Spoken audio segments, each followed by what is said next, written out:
Hello friends, आज मैं mutual fund portfolio के वन डे चेंज रिटर्न्स को देखेंगे। साथ ही साथ मार्केट एलोकेशन जिसमें large cap, mid cap and small cap के अंतर्गत कितने कितने परसेंट में अमाउंट डिस्ट्रीब्यूट किए गए हैं वो देखेंगे। साथ ही साथ फॉरेन फंड्स के अंतर्गत जो इन्वेस्टमेंट कितने किए गए हैं वो देखेंगे। साथ ही साथ जो अलग अलग फंड्स के अंतर्गत जिसमें गोल्ड, सिल्वर ETF में जो अमाउंट का एक्सपोजर लिए गए हैं, इसके अलावा रियल एस्टेट्स के अंतर्गत कितने परसेंट में यहाँ पर एक्सपोजर लिए गए हैं, सारे कुछ यहाँ पर इस वीडियो के अंतर्गत कवर करेंगे। वीडियो अगर आपको पसंद आता है तो वीडियो को लाइक एवं चैनल को सब्सक्राइब करना न भूलें। यहाँ पर अगर बात करें तो करंट के अंतर्गत जो होल्डिंग है वो यहाँ पर आप देख सकते हैं, जिसमें नंबर ऑफ म्यूचुअल फंड का जो होल्डिंग लिए गए हैं वो 8 के नंबर्स में यहाँ पर लिए गए हैं। यह जो यहाँ पर आपको जो रिटर्न्स दिखाए जा रहे हैं वन डे चेंज रिटर्न्स के तौर पर, वह 1 जनवरी 2026 के जो मार्केट से आए हुए रिटर्न्स के बेसिस पर आपको यह रिटर्न्स बताए जा रहे हैं। तो यहाँ पर आप देख सकते हैं जो रिटर्न्स है वन डे चेंज रिटर्न्स वो यहाँ पर पॉजिटिव में है।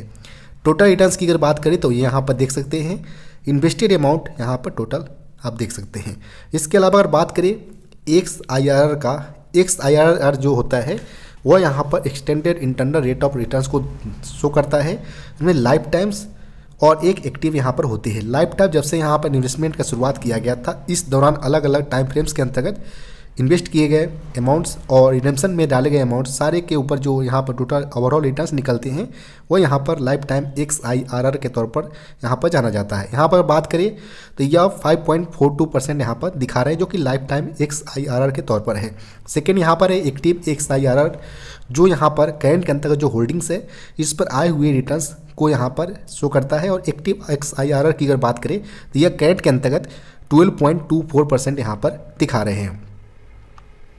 यहाँ पर हम बात करें अगर अलग अलग फंड्स के अंतर्गत जो इन्वेस्ट किए गए अमाउंट की अगर बात करें तो इसमें Nippon India multi asset allocation fund जो होता है वो यहाँ पर इक्विटी, डेब्ट्स, इसके अलावा गोल्ड, सिल्वर, रियल एस्टेट्स और कुछ सिनारियों में या जो फॉरेन के अंतर्गत जो यहाँ पर ETFs या स्टॉक्स के अंतर्गत भी यहाँ पर एक्सपोजर फंड्स के द्वारा लिया जाता है, ताकि जब भी यहाँ पर मार्केट्स डाउनफॉल होते हैं इंडियन इक्विटी मार्केट के अंतर्गत तो डेब्ट पोर्शन या जो कमोडिटी सेक्शंस हो या जो फॉरेन के अंतर्गत इन्वेस्टमेंट होते हैं ये सारे यहाँ पर बैक सपोर्ट के तौर पे यहाँ पर काम करते हैं। तो यहाँ पर mainly 3 multi asset allocation fund लिए गए हैं।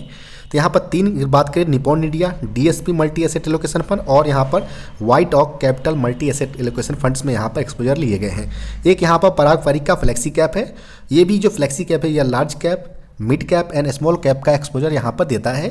साथ ही साथ पराग पारिक फ्लेक्सी कैप का अगर बात करें विशेषता का, तो इसमें जो इक्विटी सेक्शन जिसमें अलग अलग मार्केट कैप्स का आधार पर इनके जो एलोकेशन होता है, इसके अलावा भी यहाँ पर डेप्थ पोर्शंस, हेजेज इक्विटी और रियल एस्टेट्स में भी कुछ यहाँ पर परसेंटेज में एक्सपोजर यहाँ पर इसके अंदर लिए गए हैं।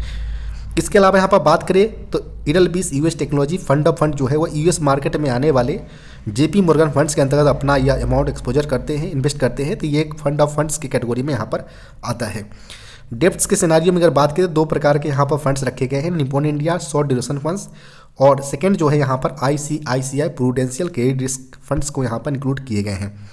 एक यहाँ पर है SBI ELSS tax saving fund का अगर बात करें तो जब से इन्वेस्टमेंट शुरुआत किया गया था तो पहली बार इसमें अमाउंट रखे गए थे। सेकेंड यहाँ पर पराग पारिक के अंतर्गत यहाँ पर अमाउंट को मेरे द्वारा यहाँ पर इन्वेस्ट किए गए थे, इसलिए इन दोनों की कैटेगरी में आप रिटर्न्स देख रहे हो सब अलग के रिस्पेक्ट में यहाँ पर ज़्यादा यहाँ पर दिख रहे हैं।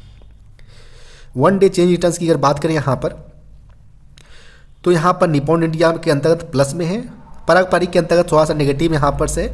इसके अलावा अदर की अगर बात करें तो यहाँ पर सारे के अंतर्गत आप पॉजिटिव में यहाँ पर देख पा रहे होंगे। इसके अलावा अगर बात करें यहाँ पर XIRR अलग अलग फंड्स का, तो यहाँ पर सारे के अंतर्गत XIRR यहाँ पर पॉजिटिव है। केवल एक फंड है जो यहाँ पर सेक्टोरियल फंड है, यहाँ पर इडलबीस US टेक्नोलॉजीज भी यहाँ पर यह फंक्शंस करते हैं। इसका रिटर्न्स भी काफ़ी हो जाता है, काफ़ी शॉर्ट ड्यूरेशन में, और यहाँ पर नेगेटिव डाउनफॉल भी यहाँ पर तेज़ी से होता है। तो एक सेक्टोरियल फंड्स को यहाँ पर फंड ऑफ फंड को रिप्रेजेंट करता है। इसके अलावा सारे के अंतर्गत आप यहाँ पर रिटर्न जो है XIRR का वो यहाँ पर पॉजिटिव में देख रहे होंगे। इसके अलावा यहाँ पर हम बात करें अगर कुछ छोटा अमाउंट यहाँ पर आज की अगर बात करें 2 जनवरी 26 को यहाँ पर जो ये 2 छोटे छोटे अमाउंट का जो इन्वेस्टमेंट किए गए हैं इनका जो अलॉटमेंट होगा वो 2 जनवरी 2026 के नेट एसेट वैल्यू के अंतर्गत यहाँ पर DSP multi asset allocation fund के अंतर्गत यहाँ पर इसका एलोकेशन किया जाएगा। इसके अलावा अगर बात करें यहाँ पर इक्विटी एसेट एलोकेशन का अगर बात करें अलग अलग मार्केट के आधार पर, मार्केट कैप के आधार पर, तो यहाँ पर लार्ज कैप के अंतर्गत आप देख सकते हैं 79.34% का एक्सपोजर यहाँ पर लिए गए हैं। मिड कैप के अंतर्गत 12.72% और स्मॉल कैप के अंतर्गत यहाँ पर 7.95% का एक्सपोजर यहाँ पर रखे गए हैं। इसके अलावा अगर बात करें यहाँ पर सेक्टर बेसिस पर अगर बात करें तो यहाँ पर फाइनेंशियल सेक्टर में 28.64%, टेक्नोलॉजीज़ के अंतर्गत 16.66% का यहाँ पर एक्सपोजर रखे गए हैं। कंज्यूमर डिस्क्रिशनरी की अगर बात करें तो 11.98% का एक्सपोजर है। वहीं एनर्जी यूटिलिटीज़ की अगर बात करें तो 7.69% का एक्सपोजर यहाँ पर रखे गए हैं। वहीं मटेरियल की अगर बात करें तो मटेरियल के अंतर्गत यहाँ पर 6% का एक्सपोजर टोटल होल्डिंग का यहाँ पर रखे गए हैं। इसके अलावा अदर सेक्टर की अगर बात करें जिसमें कंज्यूमर स्टेपल्स में अंतर्गत यहाँ पर बात करें तो 5.45% का एक्सपोजर है। इंडस्ट्रियल के अंतर्गत यहाँ पर 4.97% है, जबकि हेल्थ केयर की अगर बात करें यहाँ पर तो 4.58% का एक्सपोजर यहाँ पर रखे गए हैं टोटल होल्डिंग्स का। रियल एस्टेट्स के अंतर्गत यहाँ पर 0.76% का यहाँ पर परसेंटाइल बेसिस पर यहाँ पर एलोकेट किए गए हैं। और अनस्पेसिफाइड की अगर बात करें तो यहाँ पर 0.18% का एक्सपोजर यहाँ पर रखे गए हैं। इसके अलावा यहाँ पर अगर बात करें कुछ अदर सेक्टर्स यहाँ पर जिसमें 13.09% का यहाँ पर एक्सपोजर रखे गए हैं।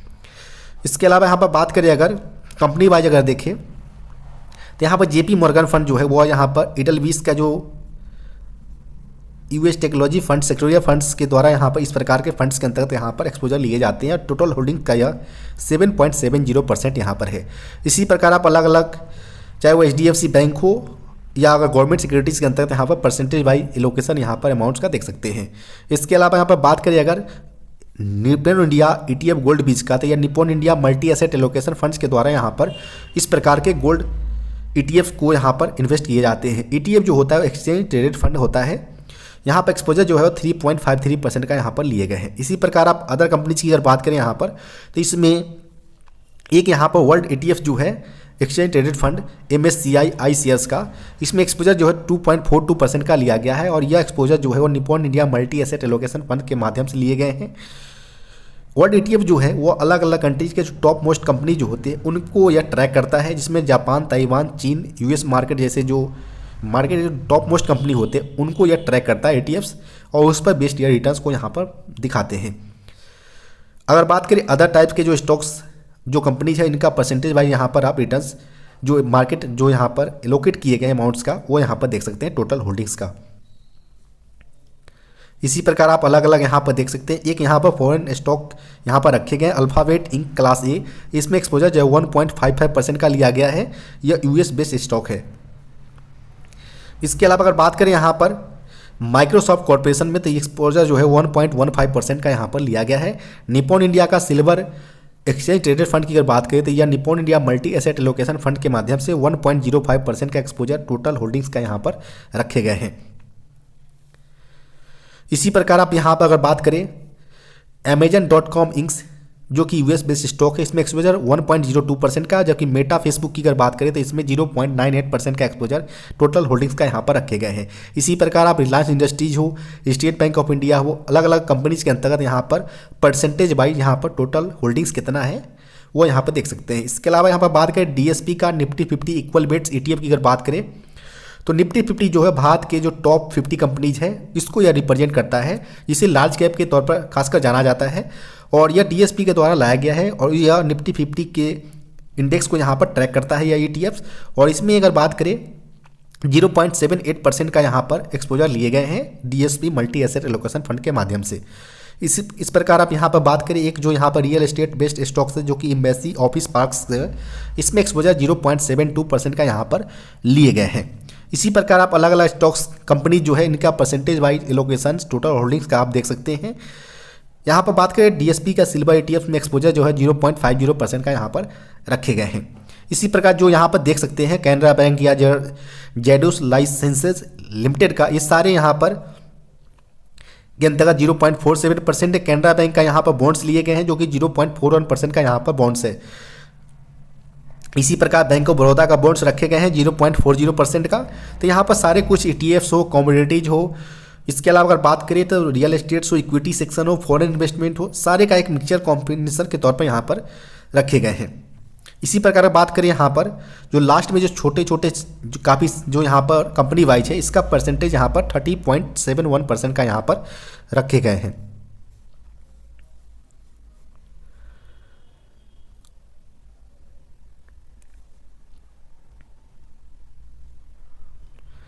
अगर आपको वीडियो पसंद आता है तो वीडियो को लाइक एवं चैनल को सब्सक्राइब करना न भूलें। अगर आपके पास भी कोई ऐसा म्यूचुअल फंड से रिलेटेड कोई यहाँ पर डाउट्स है तो इस वीडियो के कमेंट सेक्शन में अपना कमेंट कर सकते हैं। आने वाली वीडियो के अंतर्गत आप सॉल्यूशन आपको दिए जाएंगे।